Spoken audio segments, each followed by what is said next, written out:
प्याज किसी ने कच्चा खा लिया हो ना, प्याज कच्चा, क्या स्मेल होती है? कोई ऐसी स्मेल होती है कि बदबू आ जाए? अगर इतनी स्मेल होती तो खाते क्यों लोग? मैं बहुत शौक से कच्चा प्याज खाता हूँ। कच्चा प्याज बहुत खानदानी चीज है सेहत के लिए। दोपहर ना खूब प्लेट भर के कच्चा प्याज, शुरू में थोड़ी बदहजमी होगी, आदत डालो, पहले थोड़ा, फिर थोड़ा ज्यादा, फिर थोड़ा ज्यादा। नहीं आ रहा। कच्चा प्याज रात के वक्त में नहीं, दोपहर के वक्त में छीलो, 4 टुकड़े करो, और मम्मी डैडी वाला ना बनाओ उसको। प्याज को पहले नमक लगा के वो किया, फिर बहाया, फिर वो करके वो बेड़ा गर्क हो गया प्याज का। तो कच्चा प्याज पहले थोड़ा, फिर आहिस्ता, क्योंकि उससे एसिडिटी होने का खतरा होता है, तो हजम देर से होता है, तो आदत डालो। फिर एक वक्त आ जाएगा पूरा भर के प्याज खा लोगे आप कच्चा प्याज दोपहर को। ये टॉपिक से थोड़ा मैं हट गया हूं, लेकिन आप दोपहर को कच्चा प्याज खाओ। खाने के साथ आधा 1 घंटा कैलूला करो। उसके बाद जब आप उठो तो आप अपनी जिस्म में पावर देखना, आप ऐसी खानदानी है, ऐसा लग रहा है बिजली भर गई है बॉडी में। और शुगर भी कंट्रोल होती है इससे बहुत ज्यादा। आपका मीठा खाने का दिल करने लगेगा बाकायदा। प्याज के बारे में पुराने हकीम कहा करते थे इंसान दोस्त, समझ रहे हो? पहले हकीम कहा करते थे, डॉक्टर नहीं मानते थे, अब डॉक्टरों ने भी मानना शुरू कर दिया। हकीम तो शुरू से ही कहते आ रहे हैं। प्याज के बारे में हकीम कहा करते थे, बुड्ढे को जवान करने वाली अगर कोई चीज है ना तो क्या है? प्याज है। बुड्ढों को जवान कर दे, ऐसी खानदानी चीज है। लेकिन बच्चों को माएं खिलाती नहीं है, स्मेल होती है, वही मिर्चें, टोपी ड्रामा, फजूल किस्म की बातें। तो मैंने जब जिस स्कूल में पढ़ता था वहां मैं पठानों के और ये जो बलोच बच्चे हैं ना, इनको देखता। 4th क्लास में मैंने बलोचों के बच्चों को देखा है ऐसे सेब की तरह प्याज खाते हुए। मैं कहता था इनका स्टेमिना देखो यार, क्योंकि हम तो मम्मी डैडी टाइप के थे, फुल मम्मी डैडी नहीं थे, वरना ये सब इतनी शादियां वादियां बच्चे बच्चे ना होते। शुगर है, बैलेंस्ड किस्म के मम्मी डैडी थे, इतने वो भी नहीं थे कि कच्चा प्याज ऐसे खाना शुरू कर दे, लेकिन उनके स्टेमिना में देखता था। और वो बच्चे, बलोचों के बच्चे ऐसे सेहतमंद थे, हर शख्स उनसे पढ़ना करते हुए डरता था। फिर हम जब सेकेंडरी स्कूल में गए तो वहां भी हमने देखा, हमारे स्कूल में एक बदमाश लड़का था, हर एक से पढ़ा। एक बलोच का पढ़ा उससे होने वाला था तो उसने पढ़ा कैंसिल करा के भाग गया। मैंने कहा यार क्यों कह रहे भाई, ये बहुत मुश्किल केस है। हालांकि वो गरीब बलोच था। क्या था?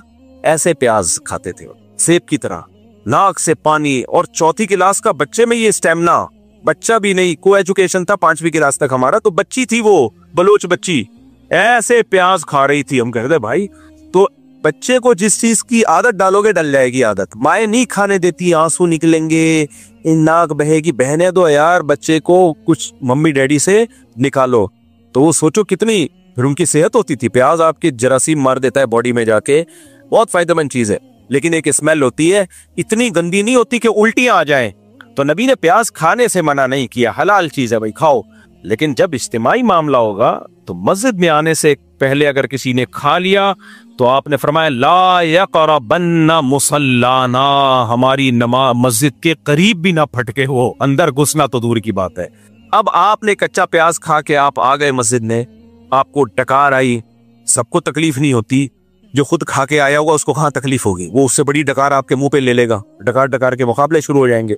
लेकिन किसी को तो तकलीफ हो सकती है ना।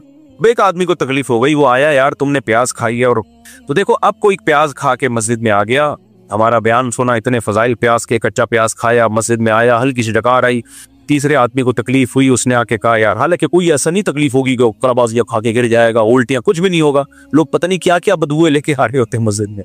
लेकिन वो आके आपसे कहेगा कि यार ये तकलीफ मुझे हुई है। आपको भाई मेरा इरादा तुम्हें तकलीफ देने का नहीं था, प्याज हलाल है ना, हराम तो नहीं है? हाँ भी हलाल है। इतने फजाइल है? हाँ भी है। क्या तेरे को उल्टियां लग गई हैं, पेट में मरोड़ हो गया है, इतना नेक बनने की क्या जरूरत है तुझे? तो ये दलील सही होगी? आखिर में आप ये कहोगे भाई मेरा इरादा तुम्हें तकलीफ देने का नहीं था, भाई मैंने तो जान बनाने के लिए प्याज खाया है। तो हदीस से हमें पता चलता है कि ये काफी नहीं। अगरचे आपका इरादा तकलीफ देने का नहीं था, लेकिन प्याज खाने से पहले आपने तकलीफ से बचाने की नीयत भी नहीं की। आपको बाकायदा नीयत करनी चाहिए थी कि मैं प्याज तो खा रहा हूं, लेकिन मैं नीयत करता हूं मेरे इस अमल से किसी को जरा सी भी तकलीफ ना हो। तो अगर नमाज का टाइम होगा तो आप कहोगे तकलीफ तो हो सकती है, भाई होना जरूरी नहीं है, तकलीफ का इम्कान काफी है। खूब समझ लो, आप कच्चा प्याज खा के आए, जरूरी नहीं है कि लोगों को तकलीफ हो, लेकिन इम्कान है कि मे भी हो सकता है तकलीफ हो। इस हो सकते से बचाने के लिए क्या हुक्म दिया जा रहा है? खा के मस्जिद में मत आओ। इसलिए नमाज के बाद लंच रखे अपना, और नमाज से पहले रखा है तो फिर प्याज नहीं खाएं आप उसमें। या इतनी हल्की क्वांटिटी में खाएं कि उसके बाद खाना खा के उसकी स्मेल आए ही नहीं। बस रिटेल क्वांटिटी में खाया जाता तो नहीं पता चलता। या उसको पका के खा लें, लेकिन पका के वो फायदे नहीं होते। तो इससे शरीयत का मिजाज समझना चाहिए